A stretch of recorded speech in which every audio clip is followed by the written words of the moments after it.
Une exclusivité de malade, encore une fois, rien que pour vous, je viens de recevoir les tout nouveaux bébés de chez Oppo. En partenariat avec eux, je vais notamment vous parler surtout du Oppo Find X5 Pro et aussi du Oppo Find X5. L'année dernière sortait la série Find X3. Là, on zappe complètement le 4. Je vous rappelle que le chiffre 4 en chinois, ça veut dire mort. Et comme ils sont un petit peu superstitieux, ils préfèrent carrément le zapper. Du coup, bienvenue à la série Find X5.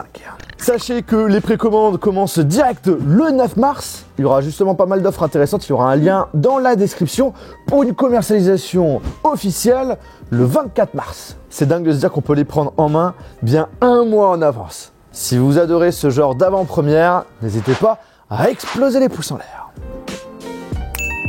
Parlons dans un premier temps du Find X5 Pro qui reprend le même design en L de son grand frère.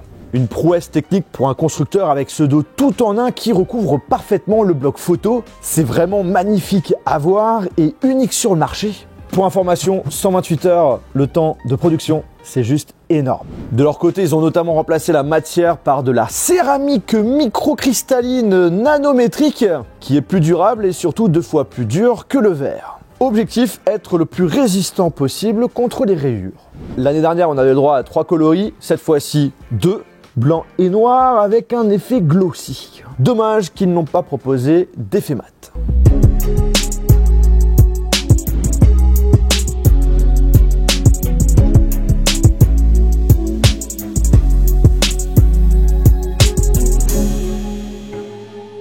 Pas de changement pour l'écran, on est sur un excellent écran qui propose de très belles couleurs, une luminosité parfaite pour une utilisation en plein jour. De base, je suis pas forcément fan des écrans incurvés sur les côtés. Ici, même si c'est le cas, ce n'est pas gênant car la courbure est très légère et le fait d'avoir très peu de bords est un grand plus. Aucune encoche présente, juste la petite bulle de la caméra frontale. C'est un vrai plaisir de l'utiliser, on pourra profiter de l'écran pour regarder nos séries préférées, naviguer sur les réseaux sociaux, jouer à nos jeux et surtout lire nos contenus 10 bits puisqu'il dispose d'un écran 1 milliard de couleurs. Comme d'habitude, en plus de la sécurité faciale, code, schéma, vous avez un capteur d'empreinte digitale sous l'écran pour déverrouiller avec sécurité votre smartphone grâce à vos doigts. Oppo propose un smartphone complet pour faire nos photos et vidéos, quelle que soit la situation.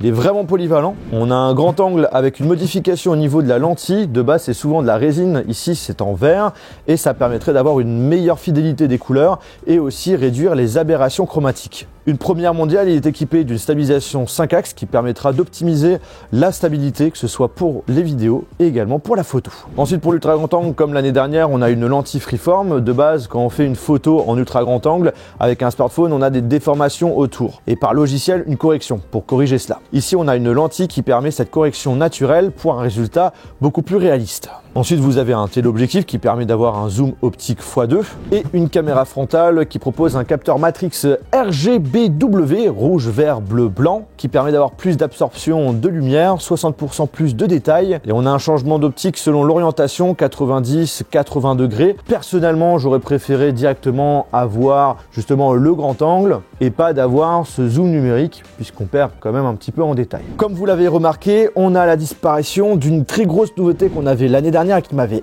agréablement bluffé, c'est le fameux microscope. Derrière, c'est un compromis niveau esthétique, tout simplement pour laisser de la place pour le 5 axes. Après, vous pouvez toujours effectuer des photos macro en utilisant l'ultra grand angle. Mais après, c'est vrai que vous aurez moins de détails par rapport à avant. Et d'ailleurs, par rapport au Find X3 Pro, le positionnement des caméras a été revu, notamment pour éviter de mettre les doigts dessus quand on le prend en main.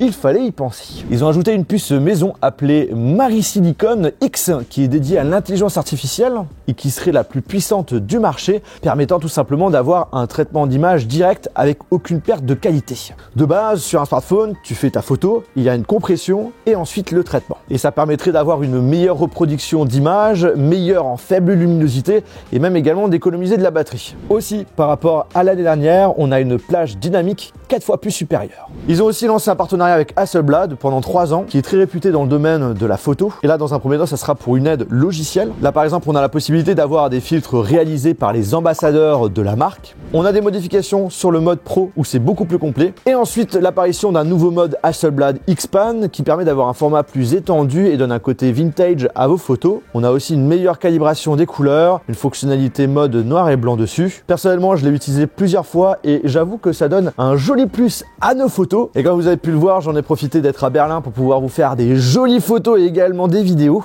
Et ce que j'ai pu remarquer dans la globalité, eh bien Oppo propose un photophone excellent qui saura vous satisfaire pour filmer et photographier vos souvenirs. Ce que vous allez apprécier dessus, c'est son homogénéité entre les 3 focales. Les couleurs sont bonnes et plutôt fidèles, là où certains concurrents auront tendance à bien plus saturer certaines couleurs. Ici, il semble plus raisonnable sans faire ressortir certaines couleurs davantage. En plein jour, le contraste et la plage dynamique sont très bons, le téléphone expose vraiment bien les images. En mode portrait, ce nouveau Find est efficace, le détourage est précis, propre, et ce sur les 2 focales disponibles. En faible luminosité, le rendu est intéressant et j'ai été très agréablement surpris par les résultats avec l'ultra grand angle et le téléobjectif qui sont souvent mis de côté par les constructeurs. Pour la caméra frontale, en plein jour, il est capable de faire des très beaux selfies. Le mode portrait est également efficace. En faible luminosité, il vous faudra utiliser le mode flash pour avoir un résultat satisfaisant. En vidéo, la stabilisation normale est très bonne, on sent que l'axe x5 est présent. Même avec de gros mouvements, il stabilise bien les images sans à-coups. Oppo parlait d'un excellent résultat 4K en faible luminosité. Je vous avoue que je n'étais pas finalement impressionné, mais notez tout de même que les résultats restent bons et carrément exploitables et fait partie des meilleurs smartphones qui filment durant la nuit. Bon, on en profite pour tester la qualité vidéo de la caméra frontale de ce Find X5 Pro. Ce que je trouve un tout petit peu quand même dommage, c'est que vu le prix du smartphone, on ne peut pas filmer en 4K 60 fps, le maximum du Full HD. Qu'est-ce que vous en pensez en ce qui concerne la qualité vidéo et également en ce qui concerne la stabilité? Lâchez un commentaire. On va tester le mode stable.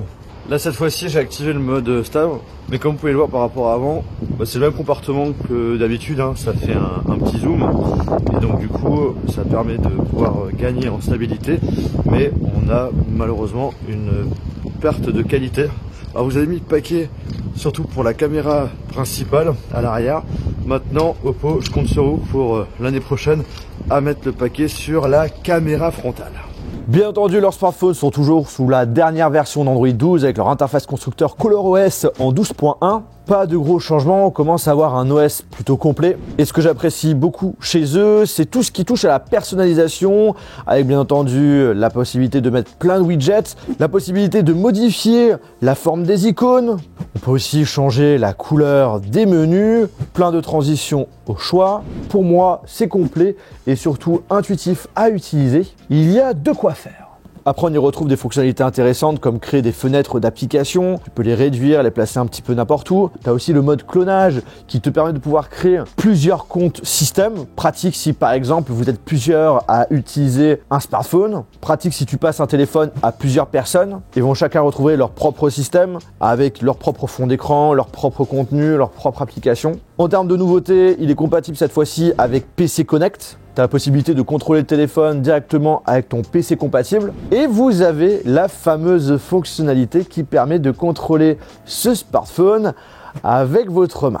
Alors moi de mon côté, c'est la première fois que je vais tester ça sur un smartphone, mais c'est pas quelque chose qui est complètement nouveau. J'ai déjà vu ça ailleurs chez d'autres constructeurs. Ça s'appelle tout simplement geste main levée, c'est dans les réglages. Et avec certaines applications, tu vas pouvoir tout simplement scroller, monter, descendre avec la main. Et tu peux aussi utiliser les gestes pour pouvoir notamment raccrocher, décrocher à un appel.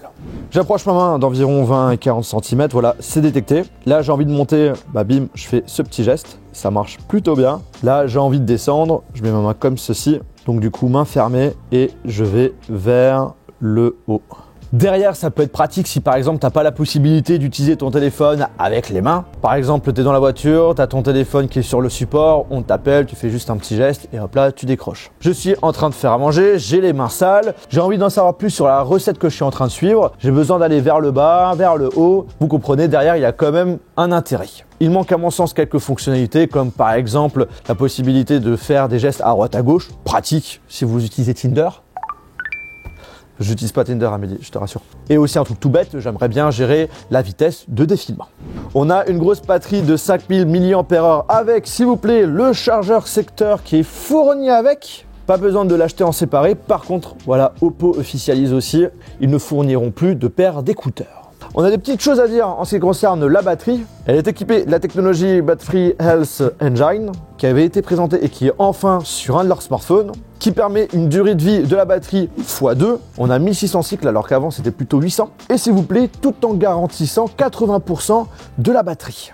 En ce qui concerne la recharge, c'est du 80 watts, comptez environ une trentaine de minutes pour une recharge complète. Un chargement sans fil de 50 watts et recharge sans fil inversé de 10 watts. Ensuite, en ce qui concerne les autres caractéristiques, il est compatible double SIM 5G. Vous avez même la possibilité de mettre du eSIM. Il est IP68. Le tout dernier processeur le plus puissant du moment, le Snapdragon 8 Gen 1. 12 Go de RAM et en stockage, c'est à partir de 256 Go. On peut pas rajouter de la mémoire. Bref, vous avez un smartphone puissant qui va durer pas mal d'années devant vous. Vous allez pouvoir lancer des jeux avec les graphismes à fond et des grosses applications sans aucun souci. Et après, nous avons le Oppo Find X5. Comme vous pouvez voir, le design est différent. Il est proposé aussi en noir et blanc, avec cette fois-ci un dos en mat. J'approuve. Le bloc photo n'est pas le même, il ne fait pas qu'un, contrairement au Pro. L'écran est plus petit, la définition plus faible. On conserve à peu près les mêmes capteurs photo à part pour le normal. On a la même caméra frontale mais pas compatible RGBW. Pas le même processeur mais tout de même excellent car c'était le plus performant l'année dernière. On a aussi moins de RAM et une batterie moins puissante et recharge sans fil de 30 watts contre 50 watts. En ce qui concerne le prix, le Oppo Find X5 Pro à partir de 1299,90 € et le Find X5 proposé à partir de 999,90 €. En effet, le prix reste important. Oppo, clairement, comme l'année dernière, s'aligne par rapport au prix des smartphones haut de gamme. Notez qu'il commence à partir de 256 Go, contrairement à la concurrence, où c'est à partir de 128 Go. De mon côté, globalement, très satisfait du téléphone. J'en ai bien profité justement à mon week-end de Berlin pour pouvoir le tester. Et en photo et en vidéo, il se débrouille vraiment bien. Par rapport à mon utilisation, l'autonomie suffisait amplement. Bref, un smartphone qui sera un parfait compagnon, surtout si vous voulez faire des photos et vidéos souvenirs. Par contre, du coup, Oppo, ce que j'attends pour la prochaine version, c'est vraiment pour la caméra frontale quelque chose d'hyper poussé. Bref, si vous êtes intéressé par l'offre de précommande, je vous laisserai checker directement dans la description. Il y aura un lien. J'espère que cette vidéo sur ces smartphones vous a plu. Si c'est le cas, mettez un joli pouce en l'air. Si vous n'êtes toujours pas abonné, n'hésitez pas à appuyer sur l'icône qui s'affiche là dès maintenant et à regarder une de mes dernières vidéos. Et sur ce, à la prochaine. Du coup, je vais garder quelle couleur? Telle est la question.